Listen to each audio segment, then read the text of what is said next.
Meu nome é Geraldo Ventura, nós vamos ver nessa videoaula resolução da prova do Enem, questões 164, 165 e 166.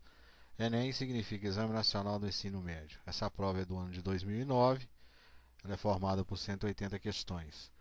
Matemática e suas tecnologias, a numeração vai de 136 até 180.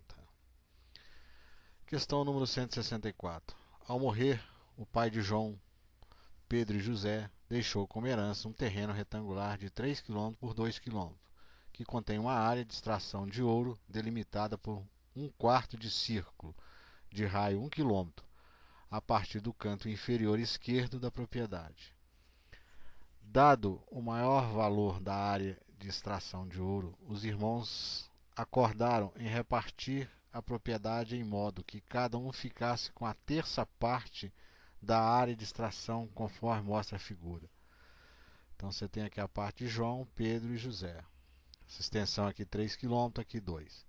Em relação à partilha proposta, constata-se que a porcentagem da área do terreno que coube a João corresponde aproximadamente. Aí vem as opções. Então essa parte aqui é do João, né? Chamei essa parte aqui de X, peguei esse triângulo AED, né? E vou efetuar o cálculo da tangente do ângulo de 30 graus. Cada setor desse aqui mede 30 graus. Então esse ângulo aqui é 30 graus. Sabemos que a tangente do ângulo é a medida do cateto oposto dividido pela medida do cateto adjacente. O cateto oposto é o x, o cateto adjacente é 2. Só que ele deu o valor da tangente de 30 graus, que é 0,58. Então no lugar da tangente de 30 graus, eu troquei por 0,58. Isso aqui é uma equaçãozinha do primeiro grau. Produto dos meios igual ao produto dos extremos. 0,58 vezes 2 é 1,16 km. Então essa extensão aqui é 1,16 km. Agora eu vou efetuar o cálculo da área desse triângulo, essa parte aqui amarela, ó, que coube a João. A área de um triângulo nós sabemos que é a base multiplicada pela altura dividido por 2. A base aqui é o x, que eu acabei de calcular, que é 1,16, multiplicado pela altura, que é 2 km, dividido por 2. Corta esse 2 com esse 2, fica 1,16 km². Essa é a área que nós temos para esse triângulo. Agora nós sabemos que a área do retângulo é o comprimento vezes a largura. Comprimento vezes a largura, que é 3 vezes 2. Aqui é 3 e aqui é 2, lá do início. Então, a porcentagem que o João recebeu em relação a toda esta área do retângulo A, B, C, D é 1,16, que é a área que lhe coube, dividido por 6, que é a área total. 1,16 dividido por 6 dá uma dízima periódica, 1,9333 vai por aí. 1,9 é aproximadamente 19%. Então, a resposta correta está na letra E. Então, 1,9, arredondando, né? Aproximadamente 19%, você marca, a opção está na letra E. Questão número 165. O enunciado dessa questão é imenso. Então vamos lá. Rotas aéreas são como pontes que ligam cidades, estados ou países. O mapa a seguir mostra os estados brasileiros e a localização de algumas capitais identificadas pelos números. Considere que a direção seguida por um avião A1 que partiu de Brasília, Distrito Federal, sem escalas para Belém, no Pará, seja um segmento de reta com extremidades DF e em 4. Então, daqui para cá. Essa parte aqui foi dada no gráfico e aqui a numeração com as capitais aí, né, seus respectivos estados. E onde ele tirou esse texto aí. Agora nós vamos para o enunciado da questão. Como eu disse na primeira aula, os enunciados são enormes. Então, suponha que um passageiro de nome Carlos pegou um avião A2 que seguiu a direção que forma um ângulo de 130 graus, 135 graus, no sentido horário com a rota Brasília-Belém e pousou em alguma das capitais brasileiras. Ao desembarcar, Carlos fez uma conexão e embarcou em um avião A3 que seguiu a direção que forma um ângulo reto no sentido anti-horário com a direção seguida pelo avião A2. ao partir de Brasília, Distrito Federal. Considerando que a direção seguida por um avião é sempre dada pela semi-reta, com origem na cidade de partida, e que passa pela cidade de destino do avião, pela descrição dada, o passageiro Carlos fez uma conexão em... Aí vem as opções.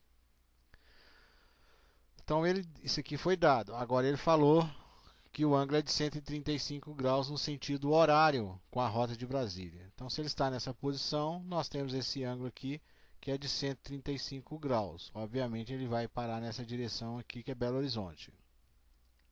Ampliei o mapa aqui, ó. Então se ele está nessa posição, vai formar um ângulo de 135 graus no sentido horário, que é esse sentido aqui, ó, do mouse aqui, ó. Então ele vai parar nessa posição. Essa posição aqui é Belo Horizonte, né? É onde eu moro. Depois disso ele vai fazer uma conexão segundo um ângulo de 90 graus, né? Depois de Belo Horizonte. Então vai formar esse ângulo de 90 graus. Essa posição aqui é Bahia, né? Salvador. Ampliando aqui, ó. Então ele saiu do Distrito Federal, fez a conexão em Belo Horizonte e depois ele foi para Salvador. Aí você marca, letra B, Belo Horizonte, e em seguida embarcou para Salvador. Então, caso você não tenha entendido aí direito, você volta aí, lê o texto novamente. Como eu disse na primeira aula, esses textos eles são imensos. Então, no caso aqui não tem cálculo nenhum não, isso é uma questão aí de desenho e geometria. Questão número 166. 10 times se inscreveram em um torneio, 12 times se inscreveram em um torneio de futebol amador.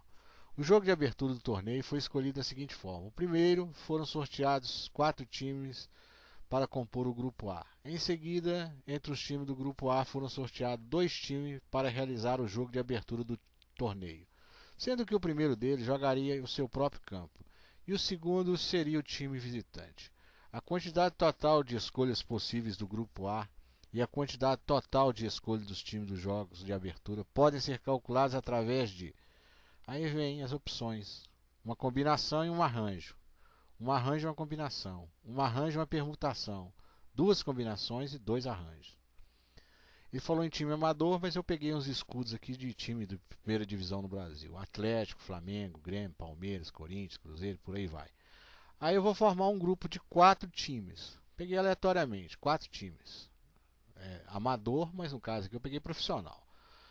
Peguei esses 4 times aqui aleatoriamente, ok? Aí eu vou trocar a posição dele, vou inverter a ordem. Inverter na ordem, eu coloquei o Palmeiras em primeiro lugar, o Grêmio, o Atlético e o Flamengo.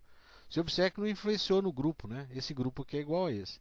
Quando você troca essa posição e nada altera, você tem um problema de combinação. Então, para formar os grupos, nós temos combinação. Agora eu vou formar os jogos. O primeiro jogo, né? Grêmio e Flamengo. Aí eu vou trocar a posição, Flamengo e Grêmio. O jogo não é o mesmo, é diferente. Porque no futebol existe um negócio chamado mando de campo, mando de jogo. Então Grêmio e Flamengo e Grêmio não é a mesma coisa, ok? Então neste caso, quando você troca a posição e muda a estrutura, no caso do jogo, né, influencia na ordem do jogo, você tem um problema de arranjo. Então você pode resolver esse problema, voltando lá nas questões, nas opções, uma combinação e depois um arranjo, respectivamente. Então a resposta correta está na letra A. Então muito simples, basta você trocar a posição que você consegue diferenciar o que é combinação e o que é arranjo. Até a próxima videoaula.